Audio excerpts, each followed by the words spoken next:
भारत माता की, भारत माता की इनकलाब, वंदे। दोस्तों,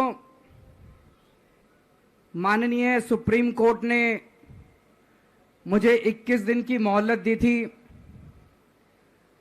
मैं तहे दिल से सुप्रीम कोर्ट का शुक्रिया अदा करना चाहता हूं, बहुत बहुत। उन्होंने चुनाव प्रचार करने के लिए मुझे ये मोहलत दी थी। 21 दिन कल पूरे हुए। अब यहां से मैं सीधा तिहाड़ जा रहा हूं। ये 21 दिन मेरे लिए बहुत विस्मरणीय है। मैंने एक भी मिनट खराब नहीं किया। रात दिन 24 घंटे देश को बचाने के लिए प्रचार किया है। केवल आम आदमी पार्टी के लिए प्रचार नहीं किया, सारी पार्टियों के लिए प्रचार किया। बंबई भी गया, भिवंडी भी गया, हरियाणा भी गया, उत्तर प्रदेश भी गया, पंजाब भी गया, जमशेदपुर भी गया। जहां मौका मिला, जहां जिसने बुलाया, उसी के लिए प्रचार करने के लिए गया, देश बचाने के लिए। मेरे सामने देश था। आम आदमी पार्टी इंपॉर्टेंट नहीं है, आम आदमी पार्टी सेकेंडरी है, पहली हमारे लिए देश है।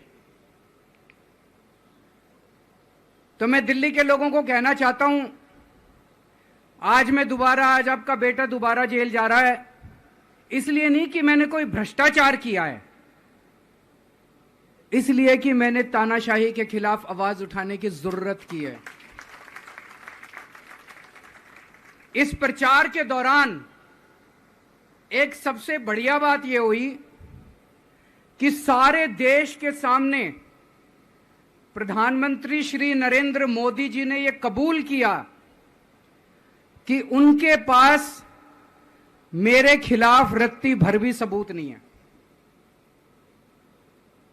हम कहते थे ना, जब भी हमसे पूछा जाता था कि भाई ये कह रहे हैं 100 करोड़ रिश्वत ली, 100 करोड़ रिश्वत ली, वो 100 करोड़ कहां गया?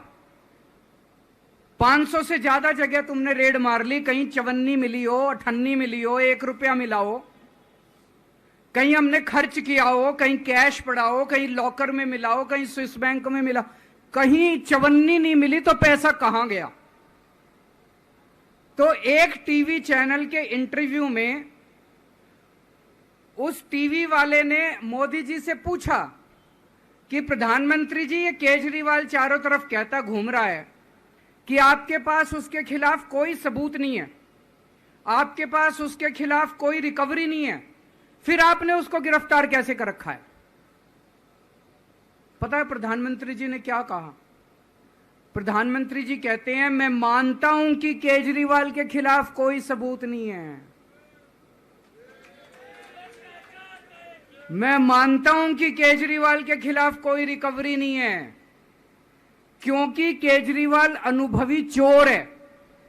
चलो मान लिया मैं अनुभवी चोर हूं, तुम्हारे पास सबूत तो नहीं है, तुम्हारे पास रिकवरी तो नहीं है, तो यूं ही डाल दिया मेरे को जेल में, बिना सबूत के डाल दिया मेरे को जेल में, बिना रिकवरी के डाल दिया जेल में।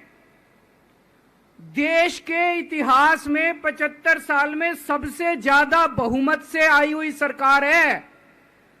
एक बार 70 में से 67 सीट, दूसरी बार 70 में से 62 सीट, 55% से ज्यादा वोट शेयर। इतने भारी बहुमत वाली सरकार के मुख्यमंत्री को आपने बिना सबूत के जेल में डाल दिया। यही तो तानाशाही है कि जिसका मन करेगा मैं उसी को जेल में डाल दूंगा, जिसका मन करेगा उसी को जेल में डाल दूंगा। और पूरे देश को मैसेज दे दिया कि अगर मैंने केजरीवाल को फर्जी केस में जेल में डाल दिया तो तुम्हारी तो औकात ही क्या है, किसी को भी पकड़ के जेल में डाल दूंगा। इसी तानाशाही के खिलाफ लड़ रहा हूं मैं, और इस किस्म की तानाशाही अपने देश को बर्दाश्त नहीं है। भगत सिंह ने कहा था ना कि जब सत्ता तानाशाही हो जाए तो जेल जिम्मेदारी बन जाती है, सबकी जिम्मेदारी है जेल में जाना, इसके खिलाफ आवाज उठाना। भगत सिंह के चेले हैं।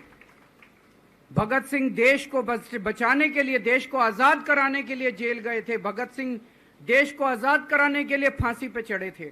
हम देश को बचाने के लिए जेल जा रहे हैं। इस बार जब जा रहा हूं, मुझे नहीं पता अब मैं कब वापस आऊंगा, मुझे नहीं पता ये क्या करेंगे मेरे साथ जेल में, लेकिन मुझे कोई परवाह नहीं है, जो मर्जी करें।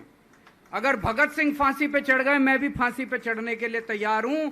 मेरे शरीर का एक एक कतरा इस देश के लिए है, मेरे शरीर के खून की एक एक बूंद इस देश के लिए है, मेरे जीवन का एक एक पल देश के लिए है।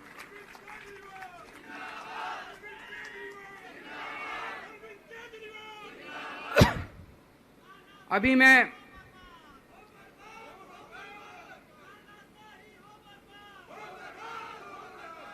अभी राजघाट गया था सभी साथियों के साथ।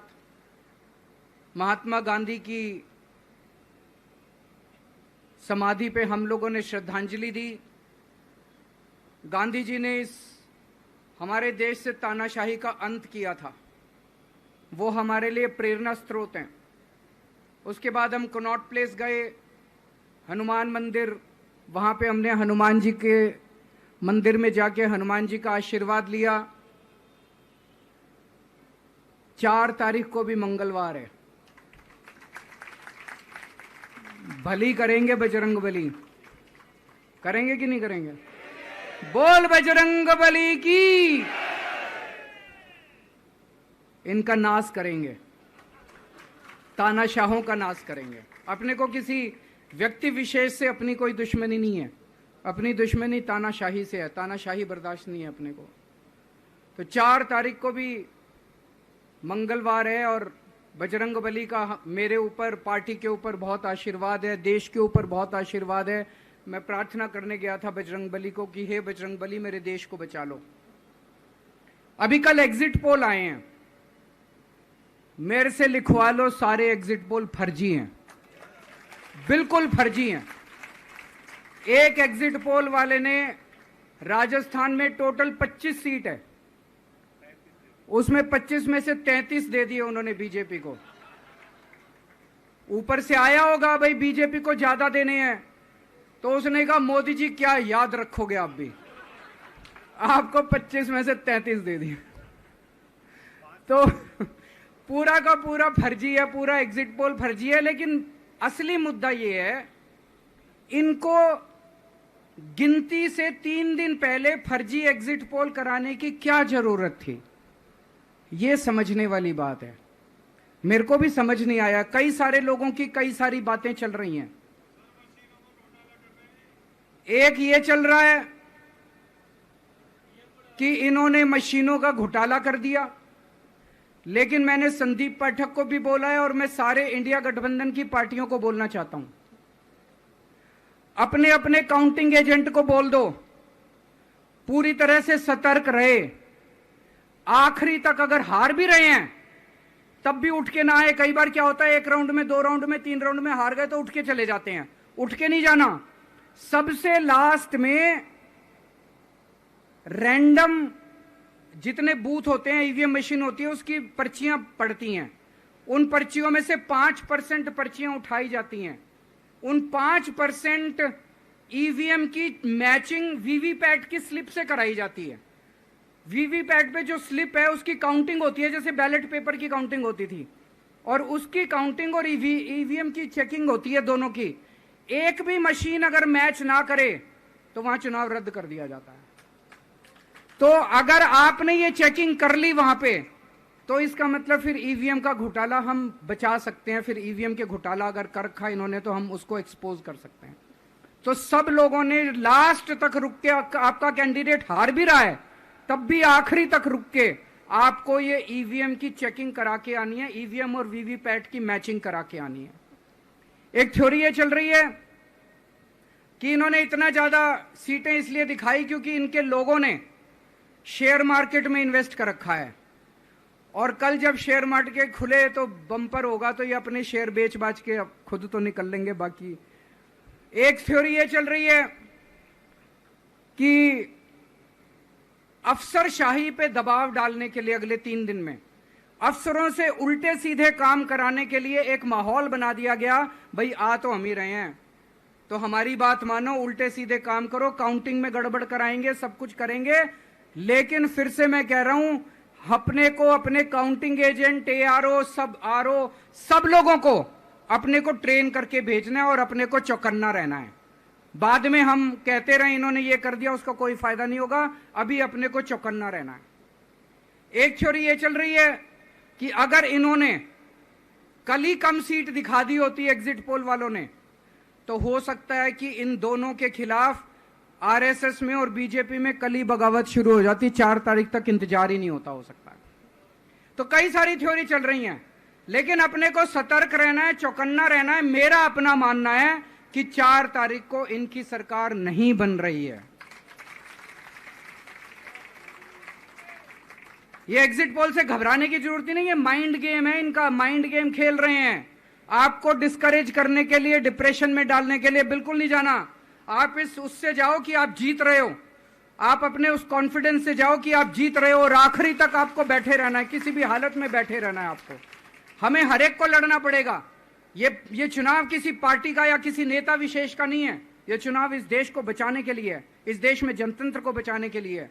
जिसके लिए भगत सिंह, गांधी जी, सब लोग लड़े थे, वही माहौल आज है। जिस तरह से हमने अंग्रेजों को हटाया था, आज इस सत्ता को अपने को हटाना है। तो मैं सभी, आप सब लोगों का, सभी साथियों का बहुत बहुत शुक्रिया अदा करना चाहता हूं। बहुत साथ मिला आप लोगों का इन 21 दिनों में। अब जब भी मैं लौट के आऊंगा फिर मिलेंगे आप लोगों से, तब तक के लिए अलविदा।